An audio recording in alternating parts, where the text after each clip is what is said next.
The general theme of the White Lotus, or at least its first 3 seasons, is what dangers arise when our primary instincts take over. The focus of the first season can be summarized as, if we cannot govern our primal urges, they drive us to a downfall. For the analysis, I use a method which considers a story as an externalization, as if someone were dreaming about a specific situation, its probable outcomes and possible solutions. This way, all the characters and the episodes are symbols playing out several thought experiments as parallel variants, distinct courses of events with similar or different outcomes. The story of the first season can be well interpreted as thought experiments of the newlywed Rachel. The previous 2 parts of this analysis described the main characters and some interesting events. Now we have enough background to overview how the whole story is related to Rachel's pivotal situation.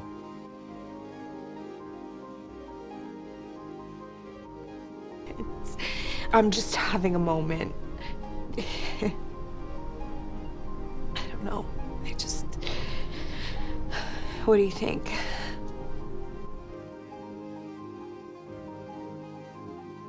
How does the entire story relate to Rachel's situation, who has just married Shane, someone much wealthier than she is?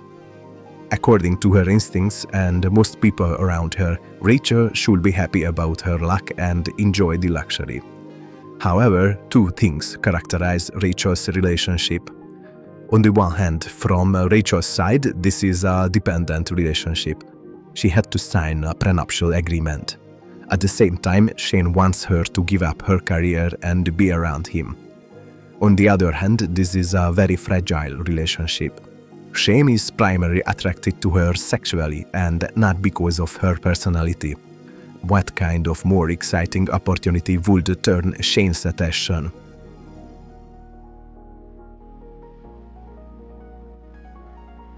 The mirror image of their relationship and at the same time a possible future outcome is the relationship between the husband and wife. In the beginning, the attraction was strong, but by now it has faded. On the other hand, the husband is in a dependent relationship. One possible future is that, like the husband, Rachel will also become neurotic, become completely aimless, and her personality will even disappear entirely in Shane's gravitational field. Regarding their daughter, other possible outcomes also appear. She keeps her friend in a dependent relationship, who reacts to this with countless minor health problems, as if trying to draw others' attention. Their daughter also keeps her younger brother in a dependent relationship who initially escapes into virtuality, which besides games also means porn.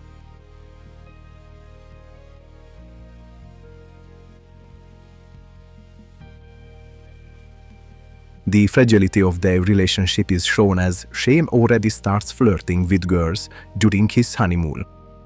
The mirror image of a fragile relationship is how Belinda wants to base her life's turn for the better on the heiress's investment. But when the man, Greg, appears, the woman has a new toy and immediately breaks her promise. Belinda must wave goodbye to her dreams.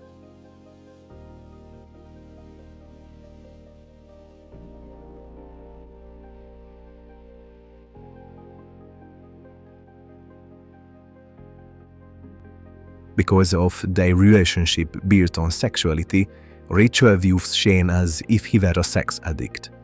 A parallel to this also appears with the married couple. This also means that Shane is a prisoner of his instincts, just as he is truly addicted to having everything around him happen according to his own ideas. The mirror image of this addiction is the manager, where it is shown that control mania actually masks a lack of self-confidence, an addiction that escalates here into drug consumption. A duel develops between Shane and the manager, which ends in tragedy. The meaning of the story is that it is only a matter of time before the lack of self-control results in self-destruction.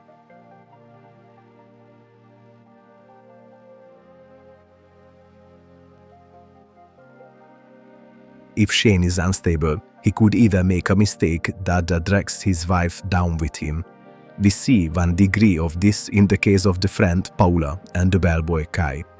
She naively turned him into a criminal, failing to grasp their real consequences, while Paula begins to regard him as non-existent. Shane's lack of self-control could even cost Rachel her life, as we can see in the manager's case. But where would it lead if Rachel got past all obstacles and secured her life in luxury? This is partly shown by Shane's mother, a shallow personality who lives her life completely without meaning and for whom only money matters. A later phase is shown by the heiress, who has lived in comfort and now is already completely empty. She has become so detached from reality that she is completely unable to function. Rachel considers herself a mediocre journalist. She doesn't even know what she might be good at. Yet she wants her life to have meaning, to make a difference. The confident girls think themselves clever but lack real talent. Moreover, they escape into drugs. At the end, we might assume the two friends have found each other again and will learn from what happened. Judging by the daughter's character, however, it is more likely that since Paula lost her boyfriend, the only thing that belonged exclusively to her, she came entirely under the daughter's sway. So the question arises, does belief in our own talent truly determine our success? Intelligence without depth, weighed down by sensing its own inadequacies, drifts toward manipulating its surroundings and becomes a parasite feeding upon them. In the long run, it is the urge to explore the real situation, the search for a comprehensive picture, and striving toward true values and actions that can move us forward.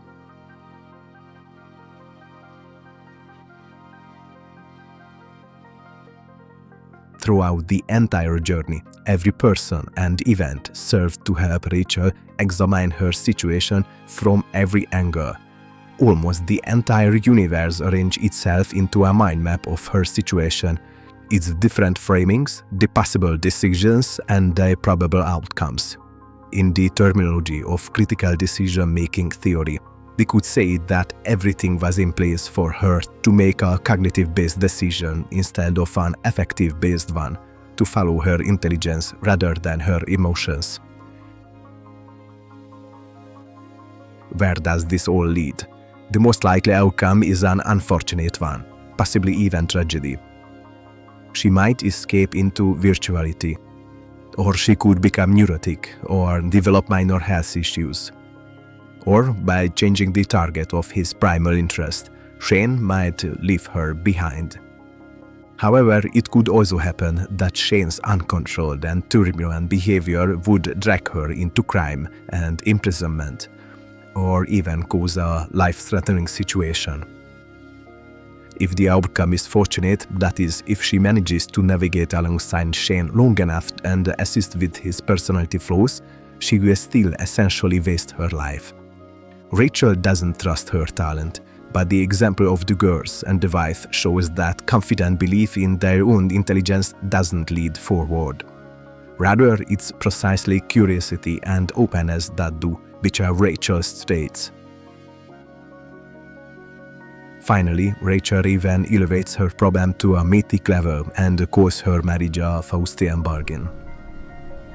But could I live with myself if I made this Faustian bargain where I just ended up being someone's arm candy for the rest of my life? All the knowledge was at Rachel's disposal. Yet, at the very last moment, she still returned to Shane, and together they stepped through the gate to depart for the next stop of their honeymoon. It is almost certain she decided poorly, yet she didn't have the strength to change her fate. Perhaps she was drawn by the comfort and luxury of a privileged life. Perhaps she was deterred by the uncertainty of the future if she had to face it alone. Perhaps she thought she could change things later. But this reasoning is a slippery slope, like an addiction. The further down we go, the harder it is to climb back up. Whatever her reason was, in Rachel's case, the primal drives drawing toward comfort and luxury won.